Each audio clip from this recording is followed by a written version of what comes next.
በድጋሚ በአሸባሪ ድርጅትነት ሊፈረጅ ነው።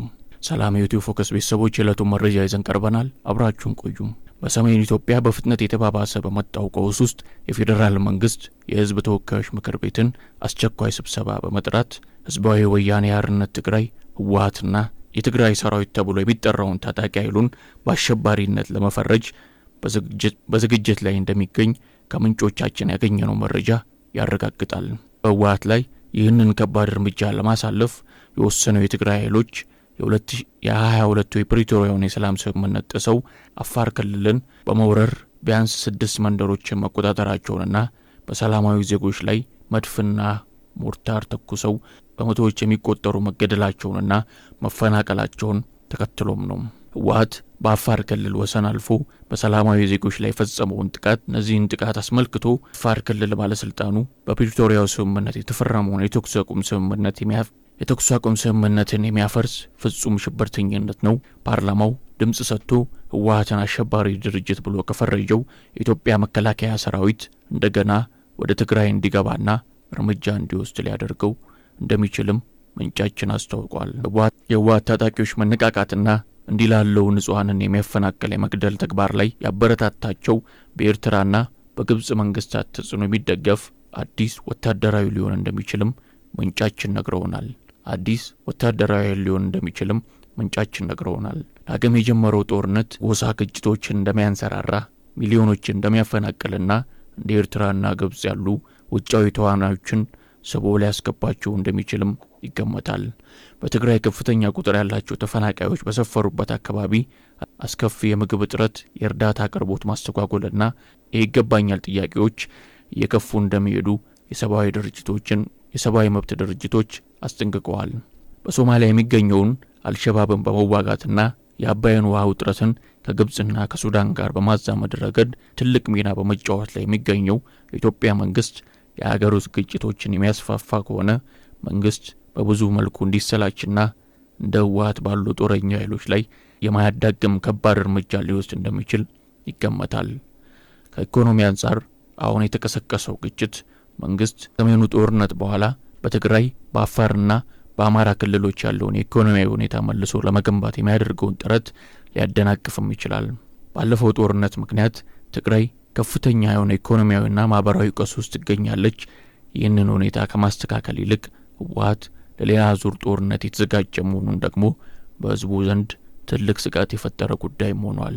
ታጣቂዎቹ ፈጸሙት ያለውን ተግባር በማውገዝ የአፋር ክልል ህዝብ የበረሃሌና ኮኖባ ነዋሪዎችን ያመሰገነው የትግራይ ጊዜያዊ አስተዳደር መግለጫ የትላንቱን ጥቃት እንዲፈጸም ትዕዛዝ የሰጡና የፈጸሙ እንዲሁም ከዚሁ በዘለለ ተጋሩ እርስ በርስ እንዲዋጉ ያስተባበሩ ናቸው ያላቸውን አካላት ከተግባራቸው ሊቆጠቡ ይገባል ብለዋል። በትግራይ ጊዜያዊ አስተዳደር በተሰጠው መግለጫ ዙሪያ ዶይቼ ቬለ ያነጋገራቸው ከትግራይ ኃይሎች ተለይተው በአፋር ክልል የትጥቅ ትግል በማካሄድ ላይ የሚገኙት የሐራ መሬት ታጣቂዎች መሪ ብርጋዴር ጀነራል ገብረእግዚአብሔር በየነ ወዲ አንጥሩ እንደተናገሩት ትግራይ በጦር አበጋዞች የተመራች ነው። በትላንትናው ዕለት የወጣው መግለጫም የክልሉ መንግስት ሳይሆን የጦር አበጋዞቹ ነው ብለዋል። ጀነራል ገብረእግዚአብሔር በየነ እንደተናገሩት ትግራይን እየመሩ ያሉት የጦር መሪዎች ኮሎኔሎችና ጀነራሎች እንዳሻቸው ያደረጉ ነው። በጦር አበጋዞች የምትመራው ትግራይ እንጂ መንግስት ያላት ትግራይ አይደለችም። ከትላንትና በስቲያ የወጣው መግለጫም የመንግስት ሳይሆን የጦር አበጋዞች መግለጫ ነው ያሉ ሲሆን በጀነራል ታደሰ ወረደ ለሚመራው የትግራይ ጊዜያዊ አስተዳደር እውቅና እንደማይሰጡትም ተናግረዋል። ከዚህ በተጨማሪም የሰሞኑን ክስተት አስመልክቶ ጀነራል ገብረእግዚአብሔር በየነ ወዲ አንጥሩ ሲናገሩ የአፋር ህዝብ ያመነበትና ያደረገው በጦርነቱ ወቅት ተቃይመናል። በበርካታ አካባቢዎች እርቅ የማውረድ ስራ ተከናውኗል። ትናንት በተከሰተበት ቦታ ግን እርቅ አልተደረገም ነበር። በአፋር ባህል ደግሞ ጉዳዩ በእርቅ ሳይፈታ ወደ አካባቢያችን አትግቡ ነው የተባለው። እነሱን ለማነጋገር የሄዱት የጦራችን መሪዎች ያኮረፈ ቤተሰብ ነው የጠበቃቸው። ከመሰረቱ ግን ይህንን ግጭት የፈጠረው ህወሓት ነው ሲሉ ገልጿል። የተለየ ፖለቲካዊ አቋም በመያዝና ከትግራይ ኃይሎች በመለየት በአፋር ክልል የተደራጁ ያሉት ታጣቂዎች የትግራይ ሰላም ኃይል ብለው የሚጠሩ ሲሆን በተለይም በአቶ ጌታቸው ረዳ የሚመራ የቀድሞ የትግራይ ጊዜያዊ አስተዳደር መቀየርን ተከትሎ የትጥቅ ትግል መጀመራቸውን ጀነራል ገብረ እግዚአብሔር አስታውቋል። በጀነራል ታደሰ ወረደ የሚመራው የትግራይ ጊዜያዊ አስተዳደር ባወጣው መግለጫ ፖለቲካዊ ልዩነትን በሰላማዊ መንገድ ለመፍታት ዝግጁ መሆኑን የገለጸ ሲሆን በአፋር ክልል የሚንቀሳቀሱ ታጣቂዎችም እንዲመለሱ ጥሪ አቀርበዋል።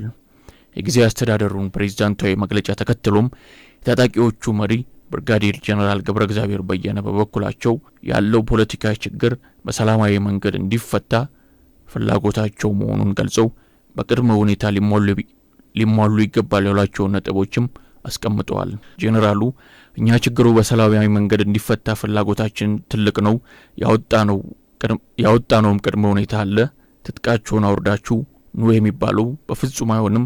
በመጀመሪያ ደረጃ ከኮር በላይ የሰራዊት አመራሮች የወሰዱት አቋም ይታጠፍ፣ እሱን ተከትሎ ያለ ጭቆና ይቁም፣ በትግራይ በህዝቦች ተቀባይነት ያለው መንግስት ይኑር፣ ገለልተኛ ሰራዊት ይኑረን፣ በፓርቲ የሚታዘዝ የጸጥታ ኃይል መኖር የለበትም ሲሉም ተናግሯል።